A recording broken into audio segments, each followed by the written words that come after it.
When the city-state's wealth and prestige were legendary, it was a time of almost unprecedented optimism and creativity. And Florence was the European center for the arts and the sciences, the intellectual capital of the Western world. Now, Leonardo, Michelangelo, and Raphael are together in the city at the same time. They rub shoulders and develop their mastery of the human form, their mastery of sensitivity, anatomy, painting, and sculpture directly from classical pagan subjects. They are friendly rivals and often visit each other and chit-chat about works that are in progress. Now, Florence is ruled by the Medici family, major politicos and patrons of the arts, who also become bankers to the papacy, so they are very, very powerful. The Medici are not petty tyrants, but enlightened despots who rule rather wisely and reasonably in a dynamic combination of commerce and culture that amounted to a type of benevolent dictatorship based on the ideas of aristocratic rule found in the pages of Plato's Republic. Now, presided over by Lorenzo de' Medici from 1469 to 1492, the city of Florence is a haven of culture, and writers, artists, and thinkers are under Medici's protection. This is interesting, isn't it, folks? Now, for example, Marsilio Ficino, a little-known yet highly important and influential philosopher, well, he translates mystical Greek and Latin writings into Italian. He translates Plato, Plotinus, Proclus, and many occult-infused Hermetic works. Ficino combines pagan Platonic philosophy, Christian theology, and Hermetic magic into what becomes basically the Humanist Manifesto. Florentine humanists are not anti-Christian. They perceive a universal harmony underlying both classical pagan philosophy and Christianity. They think the two can be linked together. Florence is basically the center of the humanist world. We need to focus on this world, say the humanists, not the next one. We need to focus not on the individual soul, but the public and social collective soul. Human effort, skill, and wisdom can change the world. So says the Humanist Manifesto. Ficino captivates many artists and writers, including the great Michelangelo. And Medici rules over a city in a liberal climate in which art was richly cultivated, an intellectual milieu enlarged. He gives refuge to enterprising thinkers like Mirandola, who attempts to amalgamate Christian, Jewish, Islamic, and pagan ideas into one comprehensive spiritual philosophy, something that would have been unthinkable in the papal city of Rome and would most definitely have got you burned at the stake. Now, Medici cultivates secular values, more or less unchecked or unhindered by church disapproval, while also encouraging art that was naturally religious, but also glorified the pagan gods of old. Medici uses art as a diplomatic weapon and sends his rich assembly of talent basically all over Europe to paint frescoes and cast bronze statues. The Medici dominate the high offices of Florence and social public affairs for decades via systematic exploitation of, or manipulation of carefully chosen committees and informal discussion groups in what is essentially a multi-generational Republican oligarchy. Now, the Papal States at this point are aggressive, and they intervene in Italian political affairs. The Church is deliberately divisive and often conspires against the Medici and tries to destabilize Florence. The popes make up for their relative military weakness by using their spiritual authority for political purposes. They use it as a weapon and desire nothing more than the removal of the Medicis from power. The Medici family claim a type of divine authority of their own. Like the Caesars of ancient Rome, the Medici claim to be descendants of the goddess Venus. Now, Venus, during the Punic Wars, the Roman Punic Wars with Carthage, which happens, from 264 to 146 BC. Well, during these series of wars, the goddess Venus takes on a tutelary role and gains political value.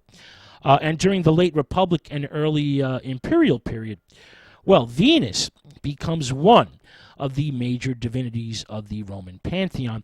Venus Protectress, Venus Victress, Venus Victorious, and Venus Genetrix, or Venus the Creatress of Life. And the Medici clan link themselves to the Caesars and the goddess as a way to consolidate and legitimize their dynasty of, Florentine rulers. So mythology is still playing a major role here. One day, into this maelstrom of political and religious shenanigans, walks in a violent Dominican friar who is filled with a reforming passion. His name is Savonarola. Now, Savonarola prophesizes the doom of the church and denounces Rome as corrupt. Savonarola also attacks the Medici government in Florence. He is a preacher of political frankness and emotional power, and laments the materialism and misuse of authority by the Medici.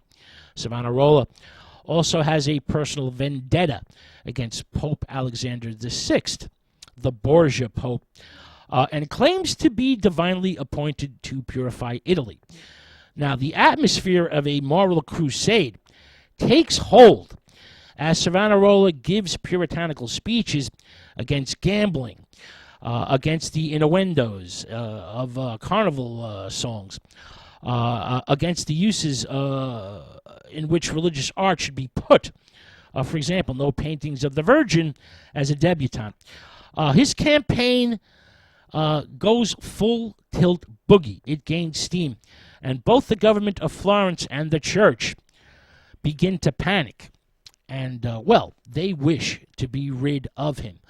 Savonarola wants gamblers to be tortured, blasphemers to have their tongues skewered or cut out in a repeat offense, and all secular themes and sensuality to be expunged from religious art. He also wants everyone to spy on everyone else. And his inquisitors, they raid private houses and seize playing cards, perfumes, mirrors, books, and works of art.